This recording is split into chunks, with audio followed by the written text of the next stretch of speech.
মাজবাট মধ্য ইংৰাজী বিদ্যালয়ে কলাগুৰু বিষ্ণুপ্ৰসাদ ৰাভা দিৱস উপলক্ষে আমাৰ প্ৰাথমিক আৰু এমই স্কুলৰ মাজত কুইজ প্ৰতিযোগিতাৰ আয়োজন কৰিছে। বিষ্ণু ৰাভা বিষয়ক কুইজ প্ৰতিযোগিতা। তাৰে আমি প্ৰাথমিক খণ্ডৰ কুইজ প্ৰতিযোগিতাৰ শুভ উদ্বোধন কৰিবলৈ ওলাইছোঁ আৰু এই কুইজ প্ৰতিযোগিতা পৰিচালনা কৰিব আমাৰ শিক্ষক মৰমৰ নীলোৎপল ৰাভাদেৱে আৰু তেখেতক নম্বৰ যোগ কৰি সহযোগিতা আগবঢ়াব শিক্ষক মৰমৰ মৃণাল বৰুৱাদেৱে। এতিয়া মই আমাৰ এই কুইজ প্ৰতিযোগিতা পৰিচালনা কৰিবলৈ নীলোৎপল ৰাভাক আহ্বান জনাইছোঁ আৰু তেখেতে তোমালোকক এই কুইজৰ নিয়ম সম্পৰ্কে অৱগত কৰিব। এতিয়া নীলোৎপল ৰাভা।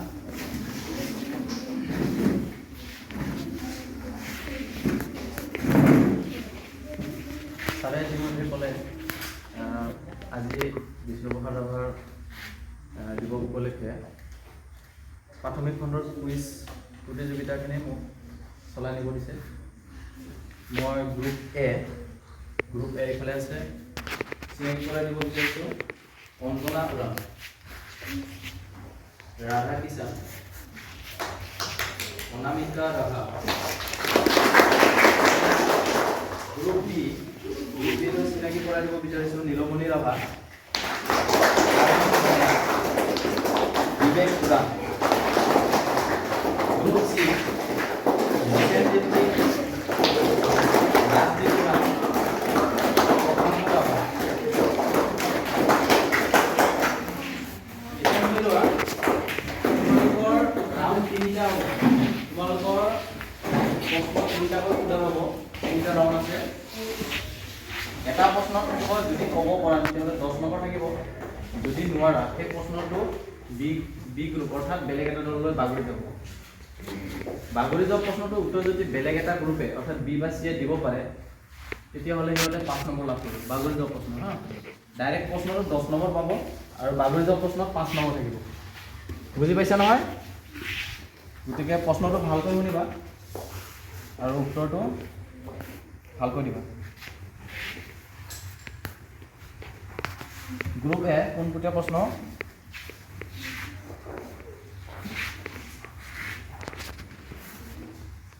বিষ্ণুপ্ৰসাদ ৰাভাৰ মৃত্যুৰ দিনটো কি দিৱস হিচাপে পালন কৰা হয়? প্ৰশ্নটো আকৌ এবাৰ কৰিছোঁ। বিষ্ণুপ্ৰসাদ ৰাভাৰ মৃত্যুৰ দিনটো কি দিৱস হিচাপে পালন কৰা হয়?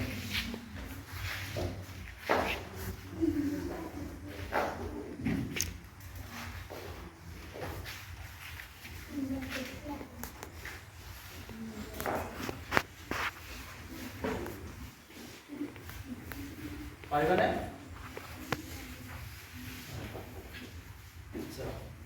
গ্ৰুপ এ নোৱাৰিলে প্ৰশ্নটোৰ উত্তৰ দিব। পোনপটীয়া প্ৰশ্ন আছিলে 10 নম্বৰ খাবলৈ সক্ষম হোৱা নাই। এতিয়া প্ৰশ্নটো বি গ্ৰুপলৈ ঠেলি দিছোঁ। গ্ৰুপ বি বিষ্ণুপ্ৰসাদ ৰাভাৰ মৃত্যুৰ দিনটো কি দিৱস হিচাপে পালন কৰা হয়? বিষ্ণু ৰাভা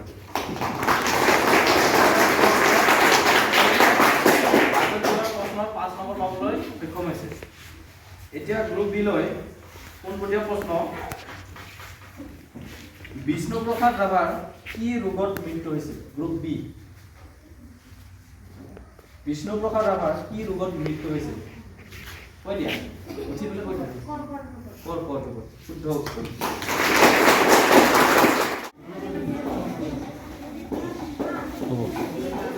এতিয়া প্ৰথমটো স্থানত আছে গ্ৰুপ বি 35 নম্বৰ। দ্বিতীয় স্থানত আছে গ্ৰুপ চি। দ্বিতীয় স্থান। তৃতীয় স্থানত আছে গ্ৰুপ এ। তৃতীয় স্থান।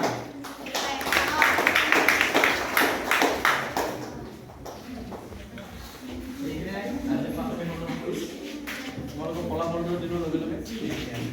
মৰমৰ ছাত্ৰ ছাত্ৰীসকল, তোমালোকে প্ৰথম পুৰস্কাৰ লাভ কৰিছা আমাৰ গ্ৰুপ বি দলে। কিয় হোৱা? গ্ৰুপ বি দল। তাৰপিছত দ্বিতীয় পুৰস্কাৰ লাভ কৰিছা গ্ৰুপ চি দলে। কিয় হোৱা? Group C. প্ৰথমটো কিয় হোৱা? চব কিয় হোৱা? আৰু তৃতীয় পুৰস্কাৰ লাভ কৰিছা গ্ৰুপ এ দলে। কিয় হোৱা? আমাৰ তিনিওটা প্ৰতিযোগী দললৈ শুভেচ্ছা থাকিল আৰু আজি যেনেকৈ ইয়াতে অংশগ্ৰহণ কৰিছা ভৱিষ্যতেও তোমালোকে অংশগ্ৰহণ কৰিবা যিসকলে কৰা নাই তেওঁলোকেও উৎসাহ অনুভৱ কৰা যাতে আৰু সেইকাৰণে আজি কুইজ সম্পৰ্কে বা প্ৰশ্নোত্তৰ প্ৰতিযোগিতা সম্পৰ্কে তোমালোকক জনাবলৈ আগতেও অনুষ্ঠিত কৰিছিলোঁ আজিও পুনৰ অনুষ্ঠিত কৰিছিলোঁ আমাৰ সকলো ছাত্ৰ ছাত্ৰীলৈ শুভেচ্ছা থাকিল কুইজ পৰিচালক নিলোৎপল ৰাভা সহযোগী পৰিচালক আমাৰ মৃণাল বৰুৱালৈও শুভেচ্ছা থাকিল আৰু ইয়াত আমাৰ দৃশ্যাংশ গ্ৰহণ কৰি আৰু ভিডিঅ' কৰি সহযোগিতা আগবঢ়োৱাৰ বাবে আমাৰ লালবাবু ঠাকুৰ ছাৰলৈও আমি ধন্যবাদ জ্ঞাপন কৰিম এই কুইজ প্ৰতিযোগিতা প্ৰাথমিক খণ্ডৰ ইমানতে সামৰণি মাৰিছোঁ ইয়াৰ পিছত আমাৰ এমি পৰ্যায়ৰ কুইজ প্ৰতিযোগিতা অনুষ্ঠিত হ'ব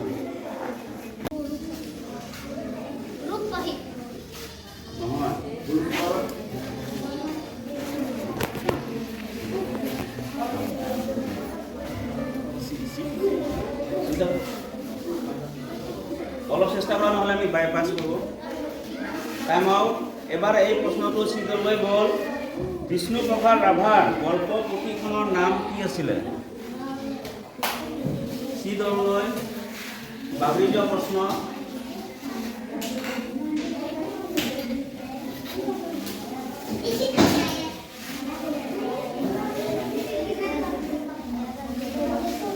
টাইম আউট ৰাভাদেৱৰ ঘৰ ক'ত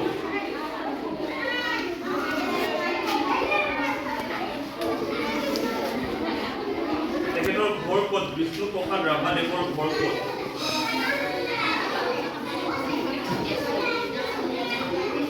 তেজপুৰ শুদ্ধ উত্তৰ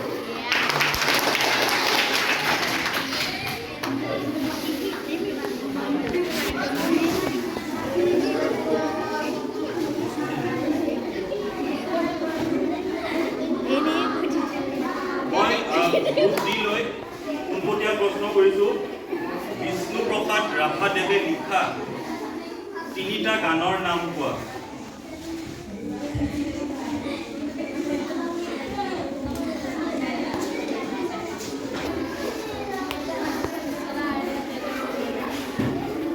মই শুনিবলৈ পোৱা নাই কি কৈছা অকণ জোৰে কোৱা বিলতে হালিছে নিচলা আইৰে তেজৰে বুলেৰে তেখেতসকলক পোনপটীয়া প্ৰশ্ন 10 নম্বৰ লাভ কৰিছে লৈ আকৌ পোনপটীয়া প্ৰশ্ন কৰিব লৈছোঁ প্ৰশ্নটো হৈছে মোহিনীবালা বসুমতাৰী তেখেত কোন আছিলে মোহিনীবালা বসুমতাৰী তেখেত কোন আছিলে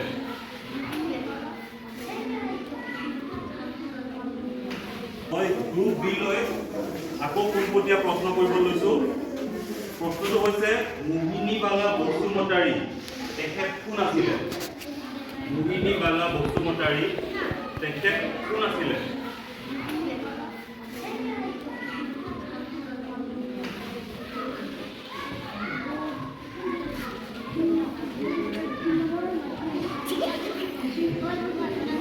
কোৱা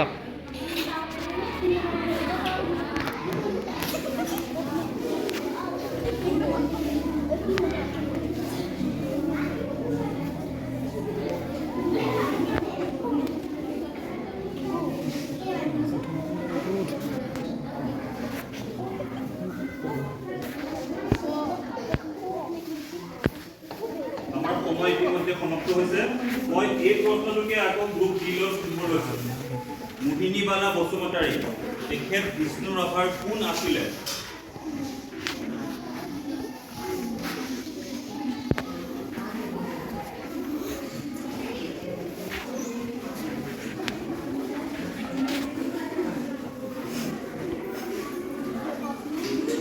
পত্নী শুদ্ধ উত্তৰ গ্ৰুপ ডিয়ে লাভ কৰিছে আকৌ 5 নম্বৰ আৰু এতিয়া পোনপটীয়া প্ৰশ্ন এটা সুধিব লৈছোঁ যে বিষ্ণু ৰাভাৰ পৌৰণিত এটা বঁটা প্ৰদান কৰা হয় সেই বঁটাটোৰ নাম কি বিষ্ণুপ্ৰসাদ ৰাভাদেৱৰ নামত তেখেতৰ পৌৰণিত এটা অসম চৰকাৰৰ তৰফৰ পৰা বঁটা প্ৰদান কৰা হয় সেই বঁটাটোৰ নাম কি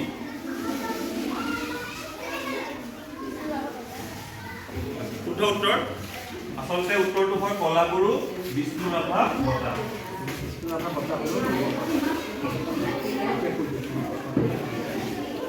প্ৰতিযোগিতাৰ এইটো অন্তিম ৰাউণ্ড।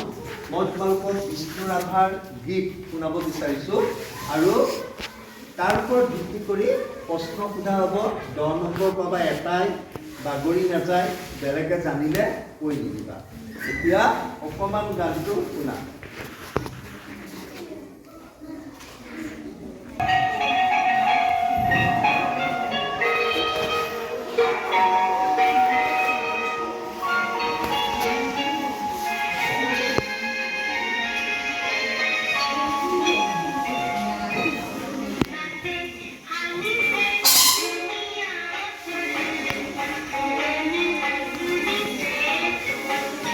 এই গানটো শুনিলা, বিষ্ণুৰাভাই লিখা।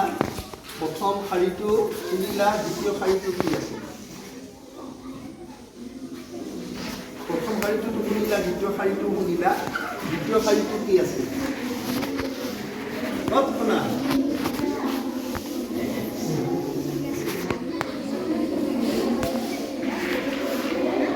নোৱাৰিবা, বাগৰি নাযায়। দ্বিতীয় শাৰীটো আছিল ফুলনি ফুলিছে ফুল। এইবাৰ তোমালোকলৈ আহিছোঁ, এওঁলোকে কোনো নম্বৰ নাপালে খুব ভালকৈ শুনিবা দেই।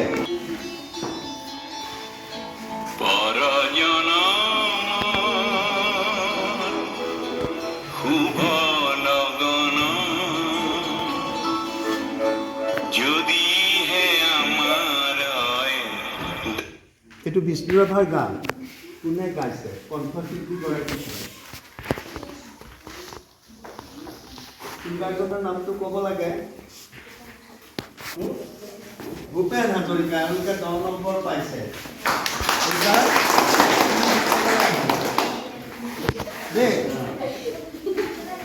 এটা ৰোমান্টিক গান শুনা। প্ৰশ্নটো এতিয়া কৈ দিলোঁ।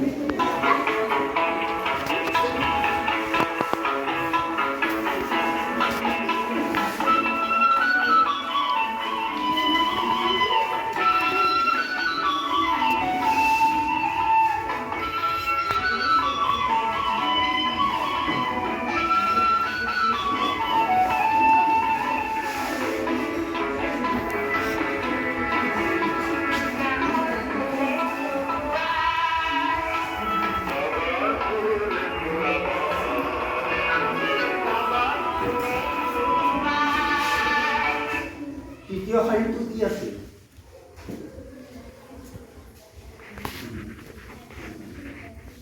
নাহৰ ফুলে নুপুৱাই, তগৰ ফুলে পুৱাব। তৃতীয় শাৰীটো কি আছিল? নোৱাৰিবা, তগৰ ফুলে নুপুৱাই। দেখি আছিল। এইবাৰ তোমালোকৰ পাল্লাত আহিব, কিবা গান কৰে।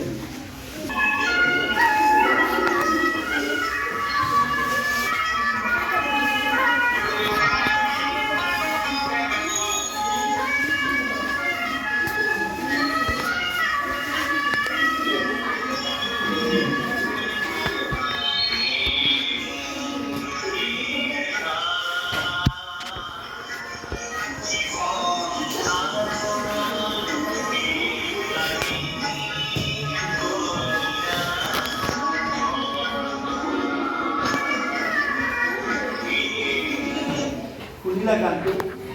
কণ্ঠটোৰ গান। অসমৰ এগৰাকী বিখ্যাত কণ্ঠশিল্পী, তেওঁ ঢুকাইছে। কোনে ভুল হৈছে, ভূপেন হাজৰিকা নহয়, মই কৈ দিছোঁ খগেন মহন্ত। এই গানটো মৰাৰ আগে আগে লিখিছিল, লিখি পেলাই পঠিয়াই দিছিল খগেন মহন্তলৈ। তেওঁ যেতিয়া দান দিছে, শ্মশানত জুই জ্বলিছে, তাৰ আগতে গানটো ৰেকৰ্ড কৰি গানটোৰ ৰেডিঅ'টো বাজি আছে, তাত তেওঁৰ দাবী কৰা হৈছে।